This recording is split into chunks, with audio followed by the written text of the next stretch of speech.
సాగిస్తూ ఉంటది. ఆమెకు ఆరోగ్యం బాగలేక పడిపోతుంది అనమాట. అక్కడ ఆ చుట్టూ ఉండే వాళ్ళు చూసి ఆమెను హాస్పిటల్లో చేర్పిస్తారు. చేర్పించిన తర్వాత కొన్ని రోజులకి ఆమె చనిపోతుంది. చనిపోతే ఆమె అడ్రస్ కనుక్కొని ఆమె ఇల్లు ఎక్కడో తెలుసుకొని ఆమె ఇంటికి బాడీని తెస్తారనమాట. ఒక చిన్న పూరి గుడిసెలో ఉంటది ఆమె, అక్కడికి తీసుకొని వస్తారు. లోపలికి వెళ్ళి చూస్తే ఆ గుడిసెలో ఒక ట్రంక్ పెట్టె ఉంటది. ట్రంక్ పెట్టె అంటే తెలుసా మీకు? మీరు హాస్టల్కి వెళ్ళేటప్పుడు తీసుకెళ్తుంటారు కదా, అలాంటిది ట్రంక్ పెట్టె ఓపెన్ చేసి చూస్తే అందులో కొన్ని ఉత్తరాలు ఉంటాయంట. అవి చూసి ఆశ్చర్యపోతారు. ఈమె ఎంత గొప్ప వ్యక్తి, ఇలా బ్రతుకుతుంది ఏంటి అని ఆశ్చర్యపోతారు. ఆమె ఎవరో ఈరోజు తెలుసుకున్నావా? ఆమెనే ఉత్తరప్రదేశ్ లోని మహావీర్ లక్ష్మీదేవి దంపతులకు తొలి సంతానం అన్నమాట. అంటే పెద్ద కుమార్తె. ఈమె 8 సంవత్సరాల వయసు ఉన్నప్పుడు, 8 సంవత్సరాలు అంటే ఏ క్లాస్ ఉంటారు? థర్డ్ క్లాస్ లో ఉన్నప్పుడే, 8 సంవత్సరాల వయసు ఉన్నప్పుడే వాళ్ళ అమ్మ నాన్న చనిపోతారనమాట. చనిపోతే ఈమెను వేరే ఆయన దత్తత తీసుకుంటాడు.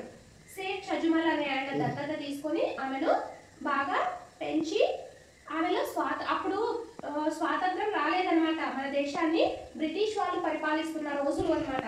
అప్పుడు స్వాతంత్రం కోసం పోరాటం చేసే వాళ్ళని చూసి ఈమె ఇన్స్పైర్ అయ్యి ఆమె కూడా దేశభక్తి అలవర్చుకుంటుంది చిన్నప్పటి నుంచే. అలా ఆమె దేశభక్తిని అలవర్చుకొని, మన నేతాజీ ఉన్నాడు కదా సుభాష్ చంద్రబోస్, ఆయన ఆజాద్ హిందూ ఫౌజ్ అని ఒక దళాన్ని స్థాపిస్తారనమాట. దాంట్లో చేరుతుంది ఈమె. నిదానంగా ఆయనకు సుభాష్ చంద్రబోస్ గారికి రక్షణ నిర్వహిస్తారు కదా, అంటే సెక్యూరిటీ గార్డ్ అంటారు కదా, అలా సెక్యూరిటీ గార్డ్ గా ఈమె నియమించబడుతుంది. ఎవరికి? సుభాష్ చంద్రబోస్ గారికి రక్షణగా ఈమె నియమించబడుతుంది అనమాట. ఆమె పెద్దగా అయిందని చెప్పేసి వాళ్ళ నాన్న ఏం చేస్తాడు, పెళ్లి చేయాలి అనుకుంటాడు. శ్రీకాంత్ జయరంజన్ అనే ఆయనకిచ్చి, ఆయన బ్రిటిష్ వాళ్ళ యొక్క సంస్థలో ఉద్యోగం చేస్తూ ఉంటాడు, బ్రిటిష్ ఎంప్లాయ్ అనమాట. ఆయనకిచ్చి పెళ్లి చేస్తాడు వాళ్ళ నాన్న. పెళ్లి చేసే వరకు వీళ్ళిద్దరికి తెలియదు అనమాట, ఈమెమో స్వాతంత్ర్యం కోసం పోరాటం చేసే వాళ్ళ వైపు ఉంది అని, ఆయనేమో బ్రిటిష్ ప్రభుత్వంలో ఉద్యోగం చేస్తున్నాడు అనే విషయాలు ఇద్దరికీ తెలియవు. పెళ్ళైన తర్వాత తెలుసుకొని ఇద్దరు బద్ధ శత్రువులు అవుతారు. పెళ్ళైన తర్వాత ఆయనేమో బ్రిటిష్ వాళ్ళ తరపున ఉన్నాడు, ఈమెమో బ్రిటిష్ వాళ్ళకు వ్యతిరేకంగా పోరాడుతుంది. కాబట్టి ఇద్దరు శత్రువులు అయినారు. ఇంకా ఈయన చాలా మంది స్వాతంత్ర సమర యోధులను కూడా చంపినాడంట ఆమె భర్త. అది తెలుసుకుని చాలా బాధపడుతుంది. ఇప్పుడు ఎవరిని చంపాలనుకుంటున్నాడు? సుభాష్ చంద్రబోస్ ని చంపాలి అనుకుంటున్నాడు అని తెలిసి ఆమె చాలా బాధపడుతుంది. ఆమెను గమనిస్తూ ఉంటాడనమాట ఆయన. ఎప్పుడు సుభాష్ చంద్రబోస్ దగ్గరికి వెళ్తాడా, ఆయన ఎక్కడ ఉంటాడా, ఆయన చంపేద్దామని తన భర్త చూస్తూ ఉంటాడు. ఒక రోజు ఆమె సుభాష్ చంద్రబోస్ ని కలవడానికని వెళ్తూ ఉంటే తన భర్త ఆమెకు తెలియకుండా ఆమె వెనకాలే ఫాలో అవుతూ వెళ్తాడనమాట.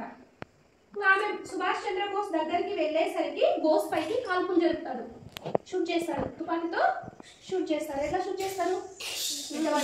షూట్ చేస్తే అది గురి తప్పి డ్రైవర్ కి తగులుతుంది అనమాట. ఇదంతా చూసి ఈమె చాలా అలర్ట్ అవుతుంది అనమాట, చంపడానికి వచ్చినారు అని చెప్పేసి. మళ్ళీ తుపాకీతో పేల్చబోతుంటే ఆమె ఏం చేస్తుందో తెలుసా? కత్తితో తన భర్తనే చంపేస్తుంది అనమాట. అంటే దేశం పట్ల ఎంత ప్రేమ చూడండి. దేశం కోసం పోరాడే వాళ్ళను చంపుతాడని తెలిసి తన భర్త అయినా కూడా ఆమె క్షమించిందా? భర్తని కూడా చంపేసింది. దేశభక్తి అంతలా ఉండేదన్నమాట.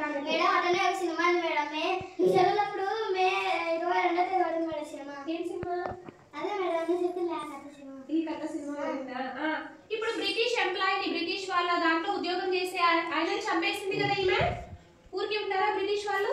ఏం చేస్తారు? జైల్లో వేస్తారు కదా. తీసుకొని పోయి ఆమెను జైల్లో వేసారనమాట. జైల్లో వేసి చిత్రహింసలు పెడతారు. అండమాన్ జైలుకు తీసుకెళ్తారనమాట. చాలా క్రూరమైన నేరస్తులను పెట్టే జైలు అన్నమాట అది. ఆమెను తీసుకెళ్లి అండమాన్ జైల్లో వేస్తారు. వేసి చాలా హింసిస్తారు. సుభాష్ చంద్రబోస్ ఎక్కడున్నాడో చెప్పు అని చెప్పేసి చంపడానికి. ఆమె ఏమని చెప్తాదో తెలుసా? ఎక్కడున్నాడని చెప్పు అంటే, నా గుండెల్లో ఉన్నాడు సుభాష్ చంద్రబోస్ అని చెప్తే బ్రిటిష్ ఎంప్లాయీస్ కి వాళ్ళకి కోపం వచ్చి కత్తి తీసుకొని ఆమె గుండెల్ని కోస్తారనమాట. ఆ కత్తి కొంచెం పదును తక్కువగా ఉండడం వల్ల లోపలికి దిగలేదు. ఆమెను దిగకపోయేసరికి కోపం వచ్చి ఒక సుత్తి తీసుకొని తలపైన కొట్టి వెళ్ళిపోతారనమాట. ఆమె అలాగే అండమాన్ జైల్లోనే ఉండిపోతుంది. కొన్ని రోజులకి స్వాతంత్రం వస్తుంది. ఎప్పుడు వచ్చింది మనకు స్వాతంత్రం? 1945 మళ్ళీ చెప్పండి. ఏ సంవత్సరం? 1945. 1945 ఆగస్టు 15న మనకు స్వాతంత్రం వచ్చింది కదా. స్వాతంత్రం వచ్చిన తర్వాత ఆమె విడుదలవుతుంది దేశం కోసం. అప్పుడు బ్రిటిష్ వాళ్ళు వెళ్ళిపోతారు కదా, బ్రిటిష్ వాళ్ళ చెరలో ఉంది కాబట్టి స్వాతంత్రం వచ్చిన వెంటనే ఆమెను విడిపిస్తారు. విడిపిస్తే ఆమె వచ్చి హైదరాబాద్ లో పాత బస్తీలో ఉంటూ పూలు అమ్ముకొని బ్రతుకుతూ ఉంటది. బ్రతుకుతూ ఉంటే ఇప్పుడు మా సుస్థి చేసి చనిపోయిందని చెప్పినా కదా, ఆమె పేరు తెలుసా మీకు? మీరా ఆర్య. ఏం పేరు? చూడండి ఎంత గొప్ప దేశభక్తురాలు కదా ఆమె. చిన్నప్పటి నుంచి దేశం కోసమే పోరాడుతూ ఉంది. భర్త దేశ వ్యతిరేకి అని తెలిసి భర్తను కూడా తన చేతులారా చంపేసింది దేశం కోసం. ఎంత గొప్ప దేశభక్తి గలది కదా. ఇలాంటి వాళ్ళ జీవితాల గురించి ఇప్పుడు మనం అంత పోరాడాల్సిన పని లేదు కదా దేశం కోసం. ఆల్రెడీ మనకు స్వాతంత్రం వచ్చింది. మనం స్వేచ్ఛగా మనకు కావాల్సినవన్నీ చేసుకోగలుగుతున్నాం, చదువుకోగలుగుతున్నాం, మనకి ఇష్టమైన ఆటలు ఆడుకుంటాం, ఇష్టమైన పని చేయగలుగుతున్నాం. మనకు పూర్తి స్వేచ్ఛ స్వాతంత్రాలు ఇలాంటి వాళ్ళ వల్ల వచ్చాయి. అవునా? మనం దాన్ని కాపాడుకోవాలన్నా, మన దేశానికి ఇంకా కాస్త మంచి పేరు తీసుకురావాలన్నా లేదా? తెచ్చే బాధ్యత మన పైన ఉందా లేదా? ఇప్పుడు ఇలాంటి వాళ్ళు, నీరా ఆర్య లాంటి వాళ్ళు కొన్ని వందల మంది ప్రాణాలు పోగొట్టుకుంటేనే మనకు స్వాతంత్రం వచ్చింది. అలాంటి స్వాతంత్ర భారతదేశాన్ని మనం అభివృద్ధి చేసుకోవాలా లేదా? అభివృద్ధి చేసుకోవాలంటే అది మనందరి చేతుల్లోనే ఉంది. మనం బాగా చదువుకొని మనం మంచి వ్యక్తులుగా అయ్యి మనం గొప్ప స్థాయికి వచ్చినామంటే మన దేశానికి సేవ చేసినట్లే కదా. చేస్తారా మరి మీరు? మీరు మంచిగా ఉండి బాగా చదువుకొని గొప్ప పౌరులుగా ఎదిగితే అదే మన దేశానికి మనం ఇచ్చే కానుక అన్నమాట. మనమేం ప్రాణాలు వద్దాల్సిన పని లేదు, నీరా ఆర్యలాగా యుద్ధాలు చేయాల్సిన పని లేదు. మనం మంచి పౌరులుగా ఉన్నామంటే అదే మన దేశానికి మనం ఇచ్చే గొప్ప కానుక అన్నమాట. మనం మంచిగా ఉండి మన దేశాన్ని అభివృద్ధి చేసామనుకోండి, ప్రపంచ దేశాల్లో మన దేశం ఉన్నత స్థానానికి వెళ్తాది. అప్పుడు మన దేశం గురించి అందరూ గొప్పగా చెప్పుకుంటారు.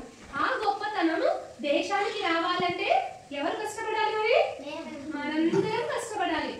పడతారా? Very good. క్లాప్స్.